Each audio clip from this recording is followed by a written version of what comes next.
What's going on, Red Wings fans? Daniella Bruce here, joined by the head coach of your Detroit Red Wings, Derek Lalonde. Derek, thank you so much for taking the time to join us. Things are getting busy. Training camp is upon us. Yes, we're no different than the average fan. Some of these additions, either through free agency or via trade, gets us anxious too, and we're very excited to get things rolling today. One thing that you've expressed to me, and really everybody, you talked about it on our prospect tournament stream, is that it's not so much about what you learned from your first year of coaching, but it's about feeling more comfortable. Where do you think some of the advantages are in starting this year feeling that much more comfortable than you did last year? One, just returning our entire staff, even our process in the summer. We made some tweaks, if you will, some adjustments on some of our systems and structure, which is very natural for most staffs. But I mean, even day one, we added a structure this year where we didn't last year. So we're even a half a day ahead of where we were last year. So just a comfort level with the guys, comfort level with the structure, and just having the new staff has got us off to a pretty good start. So you see the steps that your coaching staff took. What steps did you see your team take last year? Well, everything we've talked about going into camp and challenging our guys and some of those poor D-zone numbers, if you will, and we were in almost 30, 31, 32 in many of those categories. It was points of emphasis. We asked the guys to make it a point, and we did, and we improved. We're in those high teens, low 20s, and some of those other statistics, underlying stats. We talked about the guys. We were even on the top half of the league. So an improvement, a step in the right direction. I think most people could see that where we were last year, even the average fan, but still not good enough. And I think we still want to take another step going forward. Well, Steve Yzerman was a little helpful with that this offseason. He was very busy in bringing in some more players, and this team on paper seems to have more depth when you look at it. Obviously, you're not going to know exactly what you have until you start playing games, right? But from what you see in the players that were acquired over the offseason, how is this team better? How do you expect this team to be better? Well, yeah, I think you said it, more depth. I think he's kind of sprinkled in some added offense throughout our lineup. You look at someone like a Daniel Sprong, who we'll probably start in our bottom six with 20 goals, and even some added offense from our blue line. It's so hard to create offense in today's day and age of NHL. People are so structured. Everyone's above pucks. You need it from all five guys. You need a little offense from your back line. So I think we should be able to find some more goals, but again, it's still about keeping it out of our net. And if we can keep continuing in those, improving those areas, will be a much harder team to play against and hopefully have some more success. Okay, as soon as all moves are made, I know I'm guilty of this too, it's everyone's sitting there starting to jot down what their lines would be, right? Like what are the Red Wings going to look like next season? How much do you allow yourself as a coach to do that, even before training camp?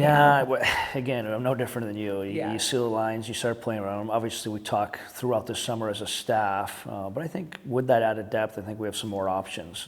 And you'll see some different combinations. Even today, what you saw, I don't think we're married to any of that. I think we'll see some different looks even in camp tomorrow and throughout camp and the preseason. And what about the prospect tournament?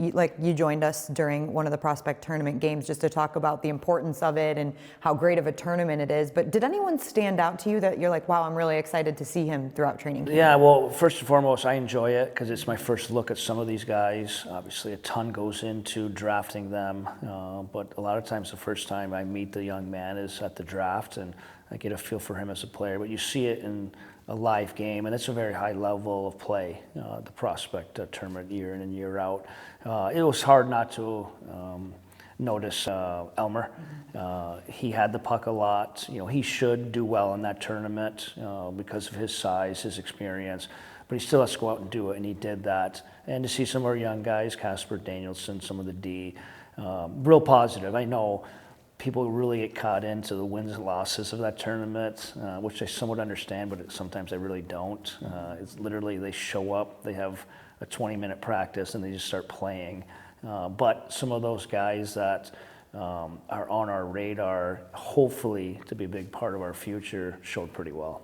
It's interesting as the head coach of a team that is going through a rebuild process. It seems like your team's different every year, right? You have a different group of guys in the locker room, and you hope that's starting to get more consistent. And obviously, you're learning the new players, but you're also learning some veteran players as well that are now in the mix, like a JT Compher, like Alex DeBrincat, like Shane Gostisbehere. Those guys How hard is that for you, or is it difficult for you to kind of familiarize yourself with these players? It's a really good question. 'Cause it's one thing, once we acquire them or have them, you dig in and watch a lot of video on them, but until you meet them as an individual, we worked pretty hard on trying to do that this summer.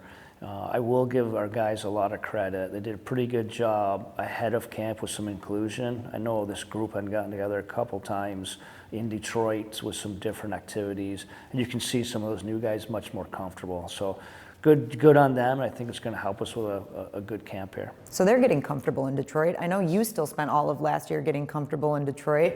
Is your family here yet? Are you comfortable? They are. They spent last year in Tampa, as you know, and which was good for them. The transition would have been very hard considering how early school starts in Florida. But we moved out this year, and obviously I'm selfish in that I'm very ecstatic they're here. But it's gone very well, knock on wood. We love the Midwest. We have spent time in the Midwest throughout my coaching career.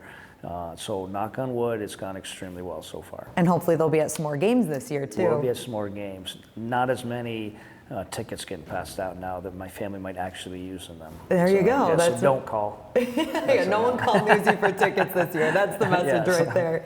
So we talked about some of the importance of the new players and the added depth to this team, but one thing that is also super important is that your players that you've had to continue to take those steps forward, like Lucas Raymond, like Mo Sider, who we've seen take great steps in his game, Michael Rasmussen, Joe Veleno. Just how important is that for this team to have success moving forward? You have to. And it's the reality of today's NHL. You have to develop within. Those guys have to take steps. They have to develop. And I think they all have. And that's the way it has to look, especially the reality of us, not drafting in the top 1, 2, or 3 for so long. You got to do it with everyone. And those are all players that you've mentioned that I think have taken some steps, and we want some natural progression on them. So I'm looking forward to watching those guys and hopefully take those steps. I actually didn't even plan on asking you this question, but it just popped into my head. Have you thought about players that might wear the A this season? No, we have not. Great question. We worked really hard last year on that core leadership group.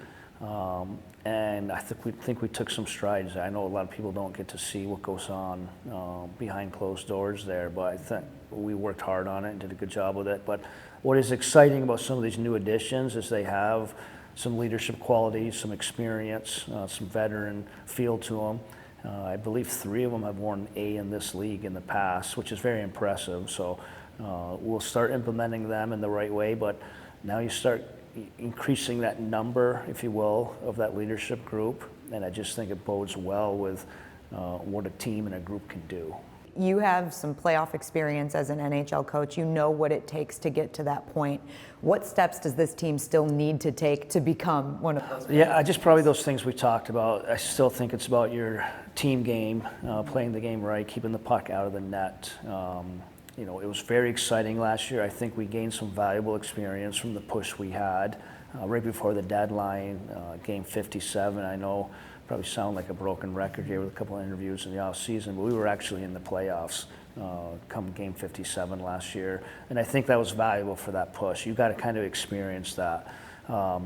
We've added depth. I do think and feel we can take a step. I also understand there's not a single projection or a single media person that has us making the playoffs. And again, it's not a knock on our guys. It's more about the division and the conference we're in. But we pushed last year and got some valuable experience. I don't see any reason why we can't push again this year. I lied to you. I have one more question. The energy in Detroit surrounding this team has been outstanding all summer. How much can you feel that, and how much does that impact a coach, a team, everybody? You can feel it.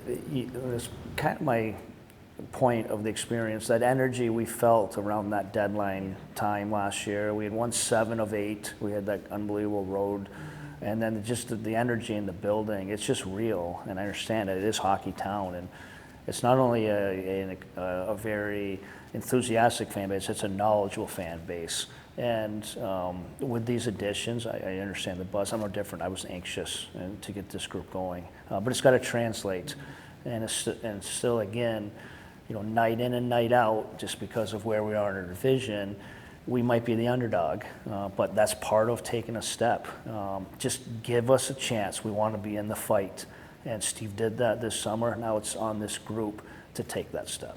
All right, Newsy. Well, we're all looking forward to what you guys are going to do this season. Should be an exciting year. Thank you very much.